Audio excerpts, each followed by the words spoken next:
Kia ora there. It's Canterbury Politics from Canterbury. We did say Kia ora, and it's today we're covering Winston Peters. So also for New Zealand First fans, hello from Canterbury. We've got Kevin, Jared, and Liam. We're all sort of history graduates into politics. I spent 15 years in Wellington covering politics.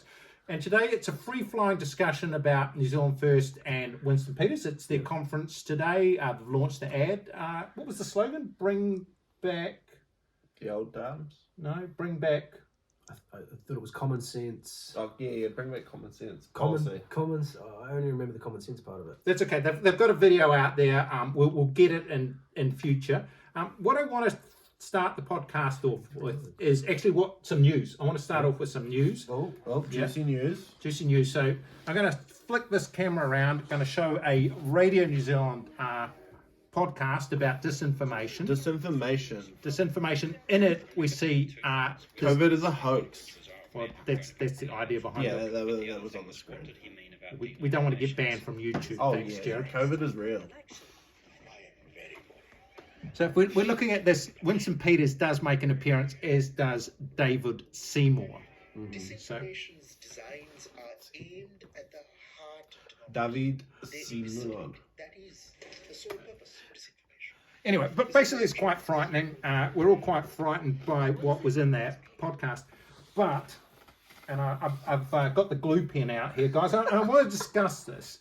We've got the glue pen out. We've got David Seymour. There's a flash frame of David Seymour, and we've got Winston Peters. They both appear on this Radio New Zealand podcast, but actually at the moment only Winston Peters is in the promo because David Seymour, he's gone. He'd be like, Nubbo. They cut him out. Well, it's an interesting. I just want to chuck this out before we're getting down to Winston Peters' conference. Radio New Zealand, state-owned. It's a state-owned organisation. It's an election is coming in, less than 90 days. They've put out something about disinformation and they've chucked a couple of politicians who lead reasonably large minor parties in there. I think it's kind of controversial.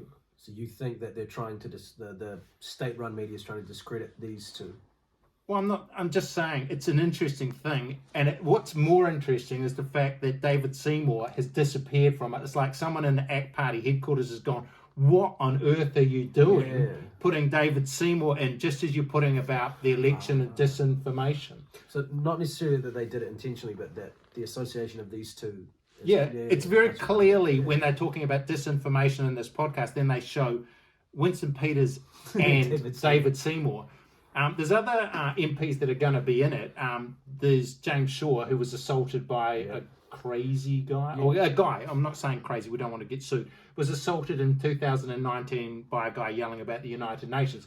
But punched him in the face. He punched him in the face, broke his cheekbone. Oh. The point about that is that, Jay, it happened the day before the mosque massacre, so it was big news that day, and it would have been big news over the weekend, that's why a lot of people have never heard that James Seymour got the bash on March the 14th, I guess.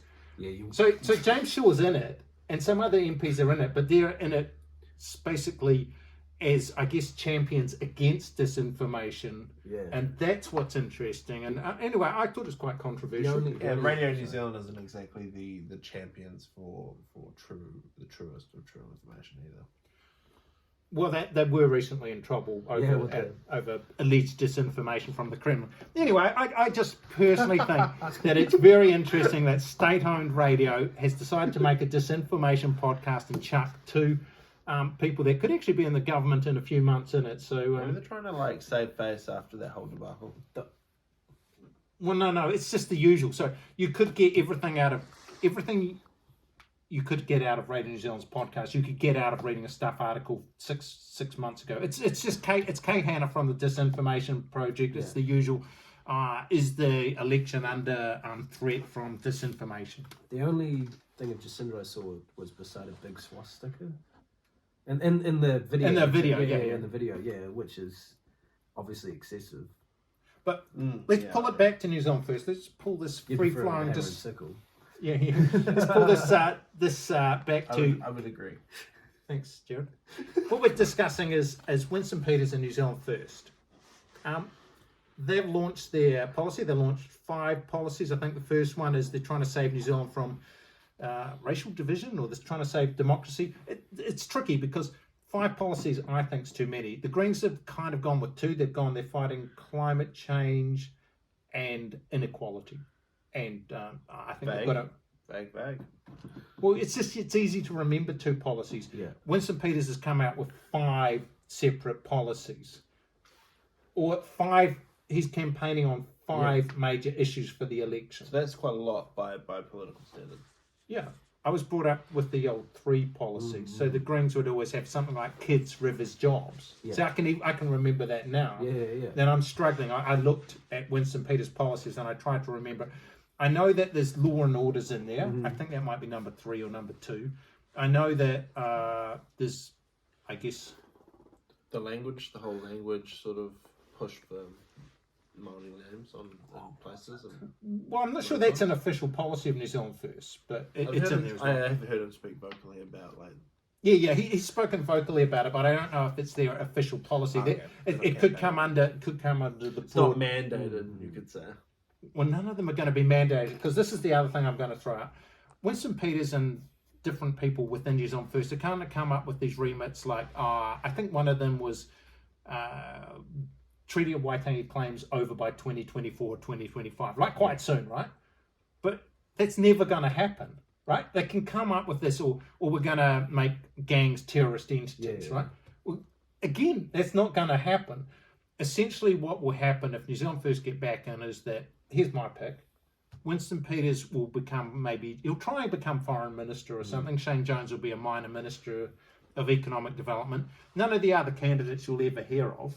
And none of these policies like ending treaty claims or basically making gangs terrorist entities are ever going to happen. Yeah. Ending treaty claims, like there'll be like Within a couple of years, yeah. There will no longer be any more treaty claims allowed or taken after that point. Yeah, that was a remit at New Zealand First. What I'm saying is, because the party or people within the party say, let's do this, and then it goes on their party platform, because they're a minor party, it won't happen. Unless National decide, well, let's just try this, see how it goes, you know. So,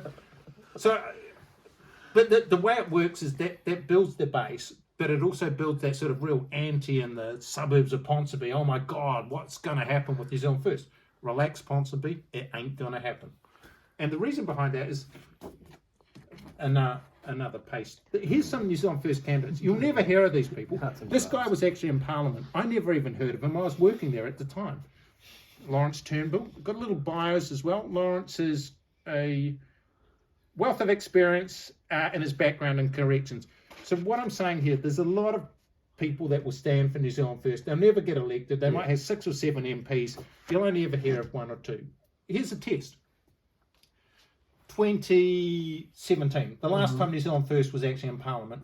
Liam, name some other MPs apart from Winston Peters. Shane Jones. Shane Jones. Okay, name some other MPs apart from Shane Jones. Cannot do it. Cannot do it. Jared, you come on, do better than that, mate. Shane Jones. That's all I know. Ben Jones' father. Ben Jones' father. Ron Mark, Fletcher Tiber 2, Jenny Marcroft, and just looking him up again, Mahesh Bindra, who was apparently an MP between 2014 and 2017. Sounds like a good lad. Anyway, there we go. I'm actually picking New Zealand First is going to come back, and the reason we're just wrapping this up, we don't want to talk forever. Yeah. Social media. We looked up Winston Peters' social media, 119,000 followers. That's not bad. Quite impressive, actually. Quite impressive. I think his Twitter followers about 60,000 or so. So behind the scenes, the lamestream media, as Winston would say, I wouldn't accuse my ex-colleagues in the media of being lamestream. It doesn't matter. If you've got big social media, if you've got your 119,000 on Facebook, a little bit of coverage and 5 pages in the Start Times slagging them off last week, that's probably helped. Probably got an extra 1% for that. So, do we think Winston's back? That's our final comment. Well, okay, assuming that every one of the people who follows him on social media is a New Zealander and is a voting age New Zealander, how many seats would that constitute if every one of them voted? If every one of them voted, 100 I think that it would just be above the 5% threshold. It might be about 6%, bring back about 8 MPs. here's my pick. Winston Peters comes back. I don't think he's coming back at 10%. I think he's going to just sneak above the 5%. I think he'll bring back about 7 or 8 MPs. Yeah. I would agree with that based on followers you outlined. And We're basing this on very scientific, finger in the wind type from the South Island following. assuming half of them aren't bots and they're Kiwis of voting age. All right. Thanks very much. This is a rather rambling discussion about New Zealand First. We wait. need, no, I'm finished. You're finished, yeah.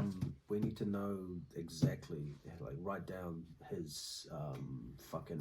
It's 119,000. No. The policies that he's running on, Oh, okay. because that was pretty much, I think, where it fell apart. Yeah. Oh, sorry. Okay. Oh, no, cut it.